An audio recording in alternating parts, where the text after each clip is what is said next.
They say schools never sleep. When the last bell rings and the halls fall silent, the building itself keeps breathing. The walls remember, the floors whisper, and sometimes something whispers back. This story takes place in an old, all-boys boarding school, the kind with tall iron gates, endless staircases, and windows that never quite shut properly. By day, it was full of laughter, chalk dust, and the chaos of young boys running between classes. But by night, the entire place changed. The boys in dormitory C knew the rumors. They whispered them under their blankets after lights out. They spoke of the headmaster's wing, a part of the school closed off for decades. The wing had been sealed after an accident no one explained clearly. Some said a boy had gone missing. Others said a teacher had lost his mind. But children have curious hearts, and curiosity doesn't respect warnings. One night, 5 boys dared each other to sneak out.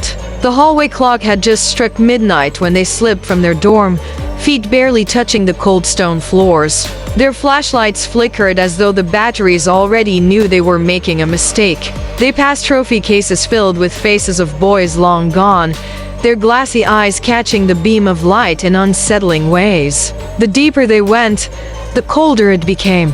The air felt thicker, like breathing underwater. When they reached the locked door to the headmaster's wing, they found it already cracked open, as though someone had been waiting. Inside, the air stank of damp wood and something metallic, almost like blood. The walls were covered in peeling paint, and faint scratching marks could be seen, climbing higher than any boy could reach. Then they heard it, a faint sob. Not loud, not far, just close enough to freeze them in place. "Who's there?" one boy whispered. The sobbing stopped. Silence. And then a laugh.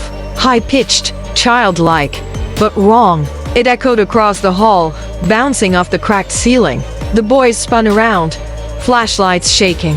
One of them swore he saw a figure standing at the end of the corridor. A boy in an old-fashioned school uniform, his face hidden in shadow. "Maybe it's one of us," another whispered, though his voice cracked. But the figure didn't move like a child.